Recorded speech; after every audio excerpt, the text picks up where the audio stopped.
Salut tout le monde, je suis Déborah Yambenou et je vous souhaite la bienvenue dans le podcast Talk with Deborah and Ilva. Ici, nous allons parler des technologies et des développements personnels pour vous aider à surmonter les défis, tant sur le plan personnel que professionnel. Dans chaque épisode, nous partagerons des conversations inspirantes, de conseils pratiques et des idées novatrices pour vous accompagner dans votre parcours de croissance. Que vous soyez confronté au stress du travail, à des difficultés émotionnelles ou que vous cherchez simplement à améliorer votre bien-être global, notre objectif est de vous offrir des ressources et des perspectives qui vous aideront à vous épanouir. Aujourd'hui, je suis avec Ilva et ensemble, nous allons vous parler de surmonter l'immobilisme, comment retrouver la voie du progrès. Sur ce, nous vous souhaitons une bonne écoute.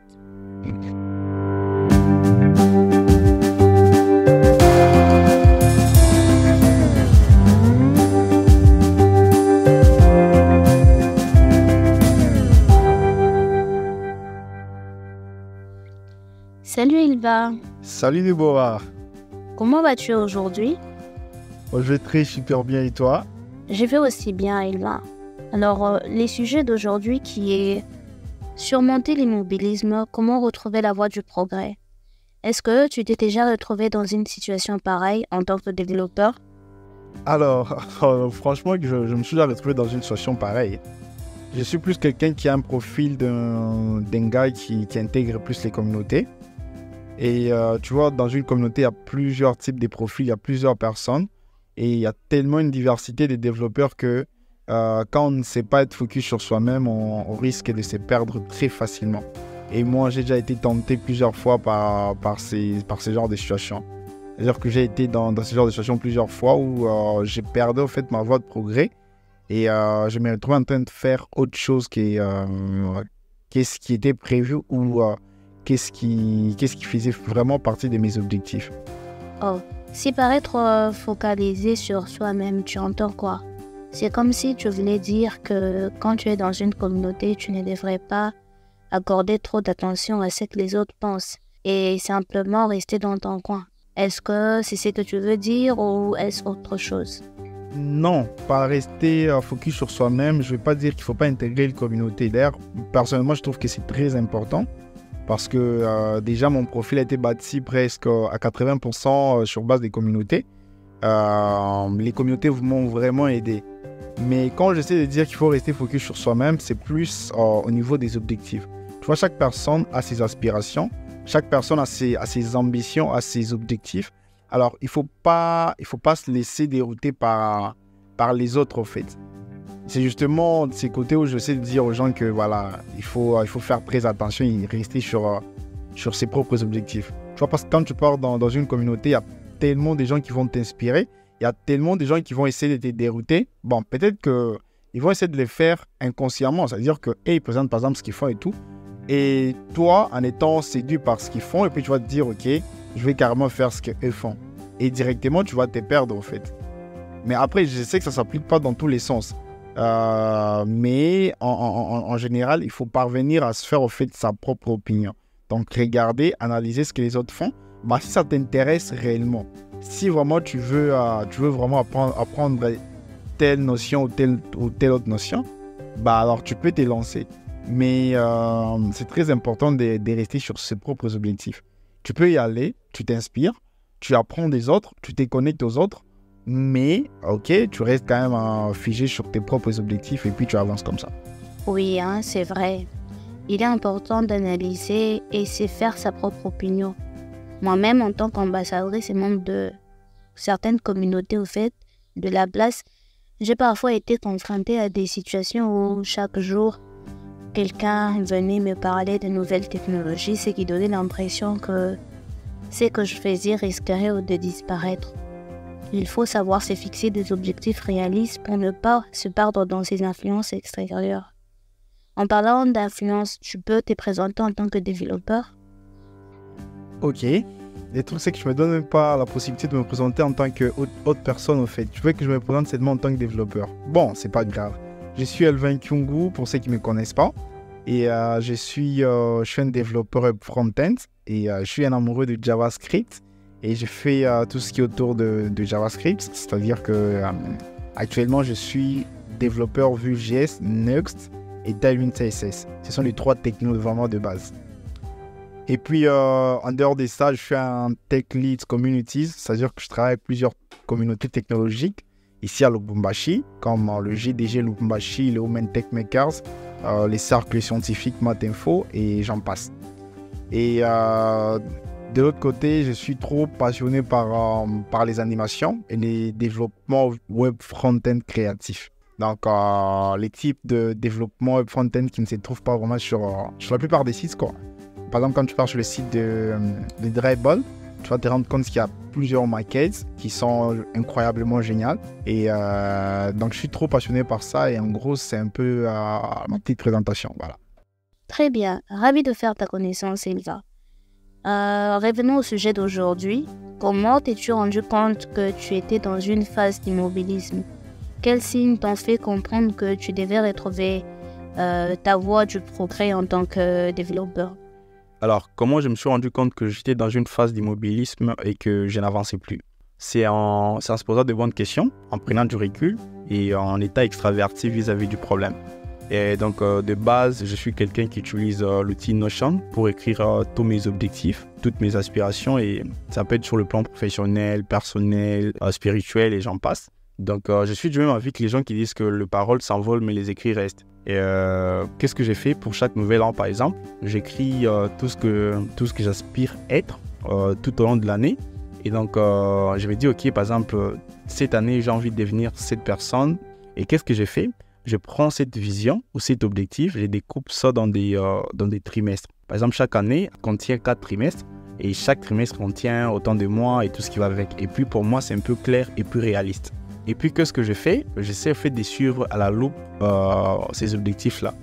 Mais il y a un temps où je m'étais complètement perdu, j'étais à côté de mes objectifs et je m'étais retrouvé en train de faire tout sauf rien. C'est-à-dire que j'étais là en train de faire 5 technos à la fois et au final, je n'étais bon dans aucune des technos en fait. Et à chaque fois qu'on me demandait, Elvin, tu fais quoi? J'avais du mal à m'identifier. Aujourd'hui, par exemple, j'ai des potes qui me disent, OK, j'ai fait ci, j'ai fait ça, je fais ça. Et quand je lui demande, mais t'es bon en quoi? Ok, il ne sait pas quoi répondre. Et ça provoque en fait ces sentiments d'imposteur. C'est-à-dire qu'on se sent un peu imposteur parce qu'on ne sait pas dans quoi on est exactement bon. C'est pourquoi d'ailleurs je recommande à tous les développeurs novices de se concentrer sur une seule chose. Alors moi je m'étais retrouvé dans cette situation et ce qui m'a permis de retrouver ma voie de progrès, c'est en essayant de prendre du recul et en se posant des bonnes questions tout en étant extraverti vis-à-vis du problème. C'est intéressant de prendre du recul et se poser les bonnes questions est un bon moyen de prendre conscience de ce blocage. Est-ce que tu penses que le fait d'intégrer les communautés, c'est quelque chose de nuisible?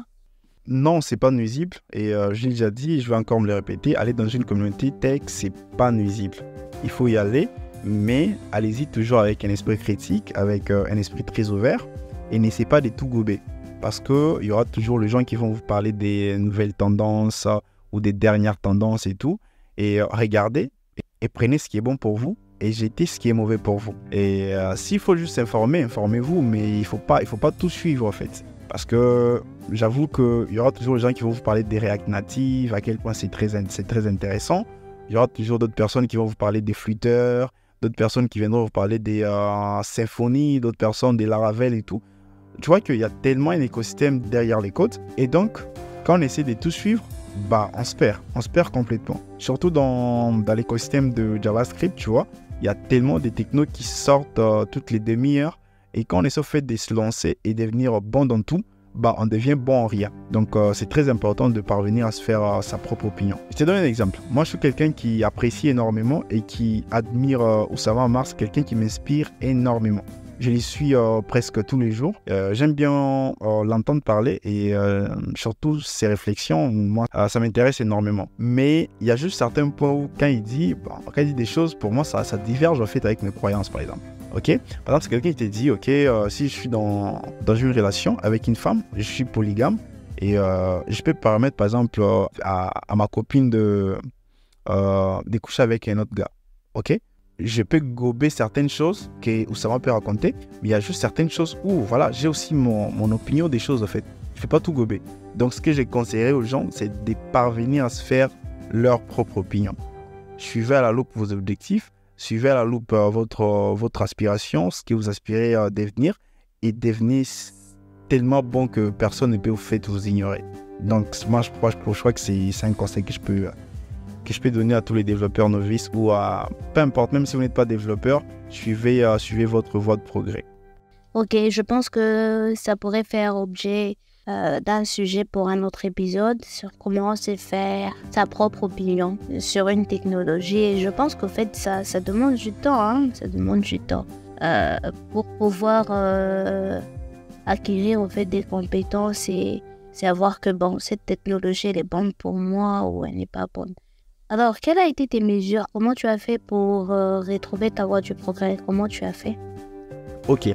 En fait, il y a un dicton qui dit la seule façon de vaincre son ennemi, c'est de commencer d'abord par les connaître. Si tu veux vaincre vraiment un ennemi, il faut d'abord commencer par les connaître. Je te donne un exemple. Pour nos amis, par exemple, qui sont dans les forces armées, en fait, tu ne peux pas vouloir aller vaincre un ennemi si tu ne sais pas des bases qui il est. Ok? Sinon, ça sera très compliqué pour toi. Il faut élaborer des stratégies, il faut d'abord les connaître, comprendre ses faiblesses. Dès que tu connais au fait ses faiblesses, tu sais au fait comment attaquer.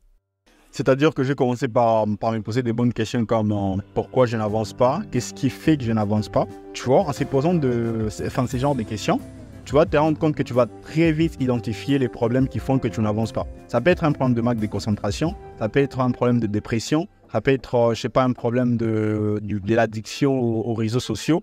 Et dès que tu sais déjà que non, par exemple, c'est un problème de l'addiction aux réseaux sociaux, tu sauras en fait comment t'y prendre. Parce que tu sais déjà que ça en fait les problèmes qui font en sorte que je n'avance pas. Ou ça peut être, si par exemple c'est la dépression, tu sais que non, il faut que je commence à faire du sport régulièrement, il faut que j'essaie de prendre du temps pour moi-même, tu vois, non? Donc tu sauras directement que voilà, c'est tel problème en fait qui fait que je n'avance pas. Et puis, il faut aussi essayer de prendre du recul, ok? Et d'être extraverti vis-à-vis du problème, et de se traiter avec amour et de faire un petit zoom arrière. Moi, c'est une technique que j'applique très souvent. C'est-à-dire que j'essaie de regarder il y a 10 ans que j'étais et qui je suis actuellement. Dès que je me rends compte que j'ai vraiment évolué, c'est-à-dire que s'il y a vraiment du progrès, pour moi, plus question de me torturer au fait l'esprit. Je me dis, ok, regarde, il y a 2 ans, tu ne savais même pas faire du HTML, tu ne savais même pas faire du CSS, mais aujourd'hui, regarde ce que tu es en train de faire. Et directement pour moi, tu vois, je me dis même bravo. Et c'est comme ça que je fais. Et moi, je pense que parfois, nous sommes trop occupés à voir ce que les gens pensent de nous, alors qu'en réalité, les gens ne pensent rien au fait de nous. Nous sommes là à nous juger et tout. Est-ce que c'est nécessaire d'être dans toutes les communautés? Parce que j'ai tendance personnellement à croire que le fait d'être peut-être dans plusieurs communautés nous perd au fait de notre objectif. Qu'est-ce que tu en penses? Non, c'est pas obligatoire, ok? Mais c'est peut-être nécessaire d'être dans au moins une communauté, mais vous n'êtes pas obligé d'être dans toutes les communautés. Vous n'êtes pas obligé d'intégrer toutes les communautés. Moi-même, je ne suis pas dans toutes les communautés, mais il y a peut-être d'autres communautés où je regarde des loin. Et donc voilà, je trouve que vous n'êtes pas obligé d'être partout. Alors, en quelques mots, quelles sont les astuces que tu donnerais à quelqu'un qui aimerait rejoindre une communauté? Comment savoir qu'une communauté est adaptée à nos valeurs ou à ce qu'on veut? Bon, les astuces pour intégrer une communauté, je crois qu'il faut voir peut-être les valeurs d'une communauté, ok? Et puis se dire si la communauté, par exemple, partage les mêmes valeurs que nous. Et je trouve que c'est très important. Si, par exemple, moi, je suis quelqu'un qui aime plus mettre le travail des jeunes qui sont dans une communauté en valeur, ok? Et que la communauté ne fait pas ça, bon, tu vois que c'est déjà... Il y a déjà des divergences. Et puis, si par exemple je vais dans une communauté, au lieu de parler tech, je me rends compte qu'il y a aussi de la politique et tout, je ne vois pas comment je vais intégrer. Et puis, intégrer une communauté pour apprendre, pour partager, pour vous connecter avec les autres. Mais s'il n'y a pas, par exemple, tout ça, trouvez toujours de l'intérêt, ok? Trouvez de l'intérêt, parce que si vous avez de l'intérêt pour une communauté, vous allez intégrer facilement. Mais s'il n'y a aucun intérêt, quittez. Et voilà. Alors, Elsa, comment tu peux résumer ces sujets, ces thèmes? Alors, si je dois résumer ces sujets, je dirais aux gens qu'il faut se mettre en tête que c'est quelque chose qui arrive à tout le monde et que c'est très normal de se sentir immobile. Et donc, inutile de se torturer l'esprit, au fait. Et pour moi, commencer déjà à se poser toutes ces questions, je crois que c'est très important parce qu'on prend réellement conscience des enjeux et tout. Et puis, la technique que je pourrais vous recommander, c'est de faire en fait un petit zoom arrière pour voir ce que vous avez accompli il y a 2 ans. Et regardez, il y a 2 ans qui vous étiez et qui vous êtes aujourd'hui, vous comprendrez en fait que vous avez à faire. Et puis ensuite, posez-vous des bonnes questions pour savoir ce qui vous empêche réellement d'avancer. Et c'est là avec amour, ok? C'est là avec amour, tout en étant aussi extraverti vis-à-vis du problème. C'est là peut-être un manque de concentration, la dépression, l'addiction aux réseaux sociaux, la procrastination et j'en passe. Et une fois trouvé au fait les problèmes ou l'obstacle qui vous empêche d'avancer, vous saurez au fait comment vous y prendre. Et puis un autre problème, c'est qu'il faut parvenir à vous fixer des objectifs qui sont réalistes. La raison pour laquelle la plupart des gens ont tendance à craquer, à revenir au fait aux anciennes habitudes, c'est parce que, tu vois, les objectifs sont trop élevés. Il faut parvenir à vous fixer au fait des objectifs qui sont réalistes. Et le dernier point, c'est que il faut vous concentrer sur des choses que vous pouvez contrôler. Parce que si vous passez tout votre temps à vous concentrer sur les choses que vous ne pouvez pas contrôler, je pense que vous allez tout simplement finir frustré. Voilà, donc pour moi, c'est ça en fait les résumés. Tout à fait, Elva. Merci beaucoup pour ton intervention. C'est un excellent message pour terminer cet épisode. Merci d'avoir été avec nous aujourd'hui et merci à nos auditeurs de nous avoir rejoints. On se retrouve la prochaine fois pour un autre épisode de Talk with Deborah and Elva. Prenez soin de vous et continuez à progresser vers vos objectifs. Au revoir.